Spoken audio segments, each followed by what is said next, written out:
ഇപ്പം ഈ നാട്ടിലെ മുക്കിലും മൂലയിലും വരെ ദിലീപിൻ്റെ മുഖമാണ്. ഇത് നടൻ ദിലീപ് തന്നെ ബബ്ബയുടെ ടീസറിൽ പറഞ്ഞിട്ടുള്ളൊരു കാര്യമാണ്. അപ്പോൾ എന്തായാലും ബബ്ബ എന്ന് പറഞ്ഞ സിനിമ റിലീസാവാൻ വേണ്ടി പോവാണ്. ദിലീപ് പറയുന്ന പോലെ ഇപ്പോൾ വാർത്തകൾ മുഴുവനും ദിലീപ് തന്നെയാണ്. അപ്പോൾ ഇന്ന് ഞാൻ ഡിസ്കസ് ചെയ്യാൻ പോകുന്നത് ഈ വാർത്തകളുമായി ബന്ധപ്പെട്ടിട്ടുള്ള കാര്യങ്ങളൊന്നുമല്ല. നടൻ ദിലീപിൻ്റെ ഒരു 30 വർഷം മുമ്പുള്ള ജീവിതം, അതായത് ദിലീപ് സിനിമയിലേക്ക് വന്നു തുടങ്ങിയ ആ ഒരു സമയത്തുള്ള അന്ന് ദിലീപ് ചെയ്ത കുറച്ച് സിനിമകളുമായി ബന്ധപ്പെട്ടിട്ടുള്ള കുറച്ച് രസകരമായിട്ടുള്ള കഥകളാണ്. നമുക്ക് എല്ലാവർക്കും അറിയാം, ദിലീപ് മിമിക്രിയിലൂടെയാണ് ഈ മീഡിയയിലേക്ക് വരുന്നത്. അത് കഴിഞ്ഞ് പിന്നീട് ജയറാമിൻ്റെ റെഫറൻസ് വഴി കമലിൻ്റെ സഹസംവിധായകനായി. അന്ന് പൂക്കാലം വരവായി എന്ന് പറയുന്ന ജയറാം നായകനാവുന്ന കമൽ സിനിമയുടെ ലൊക്കേഷനിൽ ചെന്ന് കമലിനെ പരിചയപ്പെടുന്നതും ജയറാം വഴി പരിചയപ്പെടുന്നതും. അങ്ങനെ അതിൻ്റെയൊക്കെ ശേഷമാണ് വിഷ്ണു ലോകം എന്ന് പറഞ്ഞൊരു സിനിമയിലാണ് ദിലീപ് അസിസ്റ്റന്റ് ഡയറക്ടറായിട്ട് ആദ്യമായിട്ട് ഒരു ക്ലാബ് ബോയ് ആയിട്ടാണ് അതിൽ ദിലീപിൻ്റെ ജീവിതം തുടങ്ങുന്നത്. 91 അത് കഴിഞ്ഞ് കമലിൻ്റെ തന്നെ ഉള്ളടക്കം എന്ന് പറയുന്ന ഒരു സിനിമയുടെ ഭാഗമായി. അതൊക്കെ കഴിഞ്ഞപ്പോൾ പിന്നെ സ്ഥിരമായിട്ട് കമലിൻ്റെ ഒരു 4-5 വിശ്വസ്തർ അല്ലെങ്കിൽ കമലിൻ്റെ ഒരു സഹസംവിധായകരായിട്ട് കൂടെ പ്രവർത്തിക്കുന്ന ഒരാളായിട്ട് തന്നെ ദിലീപ് മാറി. അന്ന് ദിലീപിൻ്റെ ഏറ്റവും അടുത്ത സുഹൃത്തായി മാറിയ വ്യക്തിയായിരുന്നു പിന്നീട് സംവിധായകനൊക്കെയായി മാറിയ ഇപ്പോഴും ദിലീപിൻ്റെ അടുത്ത സുഹൃത്തായ ലാൽ ജോസ്. അങ്ങനെ ലാൽ ജോസ് കമലിൻ്റെ സിനിമയിൽ വർക്ക് ചെയ്യുന്ന സമയത്ത് തന്നെ മറ്റ് സംവിധായകരുടെയും കൂടെ അസോസിയേറ്റ് ഡയറക്ടറായിട്ടൊക്കെ വർക്ക് ചെയ്യാൻ പോകാറുണ്ടായിരുന്നു. അപ്പോൾ ദിലീപിൻ്റെ ഒരു അഭിനയമൊക്കെ ലാൽ ജോസിന് അന്നറിയാം. അങ്ങനെ കമൽ സാറിൻ്റെ അടുത്തൊക്കെ പറഞ്ഞ് അന്ന് ലാൽ ജോസ് തന്നെ ഒരിക്കൽ പറഞ്ഞിട്ടുണ്ട്, എന്നോട് ഇഷ്ടം കൂടാമോ എന്ന് പറയുന്നൊരു സിനിമ. അതിലാണ് ആദ്യമായിട്ട് ദിലീപ് മുഖം കാണിക്കുന്നത്. ശരിക്കും പറഞ്ഞാൽ നമ്മൾ ആ സിനിമ കാണുമ്പോൾ പറയാം, അതിൽ ആ ഒരു കോളേജിൽ ഒരു വില്ലൻ ക്യാരക്ടറുണ്ട്, ജെ ഡി ചക്രവർത്തിയാണ് ആ ക്യാരക്ടർ ചെയ്തത്.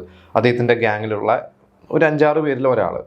അപ്പോൾ അന്ന് മുതൽ ദിലീപിൻ്റെ അദ്ദേഹത്തിൻ്റെ ഒരു എന്താ പറയുക, ഒരു ഡെഡിക്കേഷൻ എന്ന് പറയുന്നത് നിങ്ങൾ പലരും വായിച്ചറിഞ്ഞിട്ടും പലരും പറഞ്ഞിട്ടൊക്കെ അറിയുന്ന ഒരു കാര്യം തന്നെയായിരിക്കും.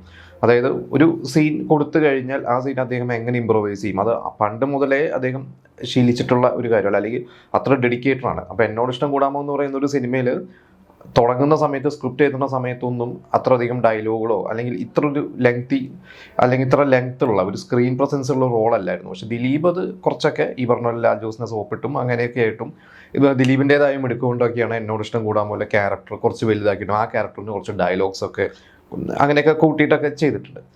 അങ്ങനെയാണ് ദിലീപ് ആദ്യമായിട്ട് സിനിമയിൽ വരുന്നത്. ആ സിനിമ അങ്ങനെ ഭയങ്കര ഹിറ്റൊന്നും അല്ലായിരുന്നു. പക്ഷേ ദിലീപിന് അന്ന് മിനി സ്ക്രീനിൽ ഈ കോമഡിയൊക്കെ ചെയ്യുന്ന മിമിക്രി കാസറ്റുകളിലൂടെയൊക്കെ ആളുകൾക്ക് ദിലീപിനെ അറിയാം. പക്ഷേ സിനിമയിലും കൂടി ദിലീപ് എന്താ പറയുക തുടക്കം കുറിക്കുന്നത് എന്നോട് ഇഷ്ടം കൂടാൻ പോലെയാണ്.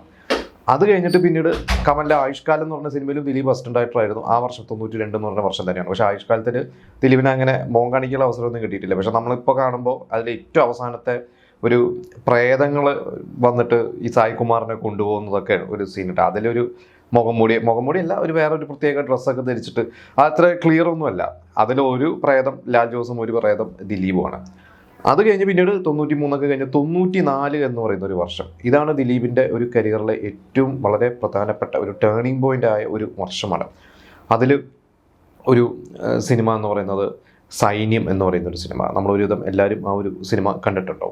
അപ്പോൾ സൈന്യത്തിനോടനുബന്ധിച്ചിട്ട് അതിന് മുമ്പ് തന്നെ ശരിക്കും പറയുകയാണെങ്കിൽ പിടക്കോഴി കൂന്ന നൂറ്റാണ്ട് സൈന്യം കഴിഞ്ഞിട്ടാണ് ശരിക്കും. അതായത് സൈന്യമാണ് ദിലീപ് ആദ്യമായിട്ട് ഒരു ത്രൂ ഔട്ട് റോള് ശരിക്കും വരുന്നത്. അപ്പോൾ സൈന്യത്തെക്കുറിച്ചും ഈ പറഞ്ഞ പോലെ തന്നെ കുറച്ച് സ്ഥലങ്ങൾ ഞാൻ വായിച്ചിട്ടുണ്ട്. അതായത് സൈന്യം നമുക്ക് സിനിമയിൽ അറിയാം, അതിൽ മമ്മൂട്ടി മുകേഷും ഒക്കെ കൂടാതെ അവരുടെ ഒരു എന്താ പറയുക ഒരു നേവി അല്ല എയർഫോഴ്സിലെ കുറച്ച് സ്റ്റുഡൻസും ഒക്കെ ആയിട്ട് ഒരു ജൂനിയേഴ്സൊക്കെ ആയിട്ട് കുറേ പേരുണ്ട്. അതിൽ നമ്മുടെ ഇന്നത്തെ സൂപ്പർ സ്റ്റാർ വിക്രമുണ്ട്, ദിലീപുണ്ട്, അബിയുണ്ട്, പിന്നെ ഒരുപാട് പേരുണ്ട്.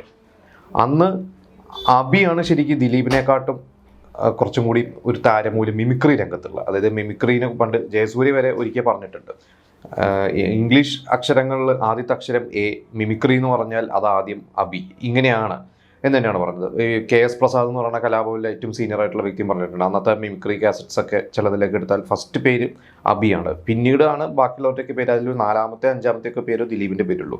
അപ്പോൾ സൈന്യത്തിൽ അഭിനയിക്കാൻ വരുമ്പോഴും ദിലീപിനെ കുറിച്ച് കേട്ടിട്ടുള്ളൊരു കാര്യമാണ്. ദിലീപ് ആ ഒരു സിനിമയിൽ അതിൽ കൊക്ക് തോമ അങ്ങനെ എന്തോണം ഒരു ക്യാരക്ടറിൻ്റെ പേര് എനിക്കിപ്പോൾ കൃത്യമായിട്ട് ഓർമ്മയില്ല. എന്തായാലും ആ ഒരു ക്യാരക്ടറിൻ്റെ പേര് പോലും ദിലീപ് കഴിഞ്ഞിട്ടുണ്ട്. അതായത് സ്ക്രിപ്റ്റ് റൈറ്ററായ ഷിബു ചക്രവർത്തിയുടെ കൂടെ ഇരുന്ന്, അതായത് അദ്ദേഹം മോർണിംഗ് വാക്കിന് ഇറങ്ങുമ്പോൾ ദിലീപും മോർണിംഗ് വാക്കിന് ഇദ്ദേഹത്തിൻ്റെ കൂടെ പോകും. എന്നിട്ട് അന്ന് ചെയ്യാൻ പോകുന്ന അല്ലെങ്കിൽ എടുക്കാൻ പോകുന്ന സീൻ ഏതാണെന്ന് ചോദിക്കും. എന്നിട്ട് ദിലീപ് വന്ന് ദിലീപിൻ്റെ ക്യാരക്ടർ ഇംപ്രൂവൈസ് ചെയ്യും, കുറേ ഡയലോഗ്സ് ആഡ് ചെയ്യും. അങ്ങനെ ഒരു ഡെഡിക്കേഷനാണ്. അത് സ്ക്രിപ്റ്റിലുള്ളത് അതേപടി ചെയ്യാതെ ഇംപ്രൂവൈസ് ചെയ്തിട്ടാണ് ദിലീപിന് ആ ഒരു ക്യാരക്ടർ ശരിക്കും പറഞ്ഞു കഴിഞ്ഞാൽ ശ്രദ്ധിക്കപ്പെടുന്ന രീതിയിലോട്ട് ആക്കി മാറ്റിയത്. അങ്ങനെയാണ് സൈന്യം എന്ന് പറഞ്ഞ സിനിമയിൽ അഭിനയിച്ച ശേഷമാണ് ദിലീപ് പിന്നീട് പിടക്കോഴി കൂന്ന നൂറ്റാണ്ട് എന്ന് പറയുന്ന ഒരു സിനിമയിൽ അഭിനയിക്കുന്നത്. അപ്പോൾ ആ ഒരു സിനിമയിലൊക്കെ അഭിനയിക്കാൻ പോകുമ്പോഴേ മനോജ് കെ ജയനാണ് നായകൻ, ഉർവശിയാണ് അതിൻ്റെ പ്രൊഡ്യൂസർ, ഉർവശിയാണ് ആ ഒരു എനിക്ക് തോന്നുന്നു എൻ്റെ കഥയും ഉർവശി തന്നെയാണോ എന്ന് എനിക്കിപ്പോൾ പറയാം. എന്നിട്ട് ഉർവശിയാണ് അതിൻ്റെ പ്രൊഡ്യൂസർ.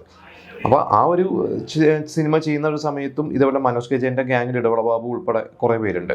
അതിലൊരാളാണ് ദിലീപ്. മനോജ് കെ ജയൻ്റെ സുഹൃത്തുക്കളായിട്ട് കുറച്ച് പേര്, അതിലൊരു റോളാണ് ദിലീപ് ചെയ്തിട്ടുള്ളത്. അപ്പോൾ ആ ഒരു സിനിമ അതിൻ്റെ സംവിധായകൻ വിജി തമ്മിയാണ്. അദ്ദേഹം തന്നെ പറഞ്ഞിട്ടുണ്ട് ആ സിനിമയിൽ അഭിനയിക്കാൻ വരുമ്പോൾ സൈന്യത്തിൽ അഭിനയിച്ച് കഴിഞ്ഞിട്ടാണ് പിടക്കോഴി കൂന്ന നൂറ്റാണ്ടിൽ അഭിനയിക്കുന്നത്. സൈന്യം പക്ഷെ അന്ന് റിലീസായിട്ടില്ല.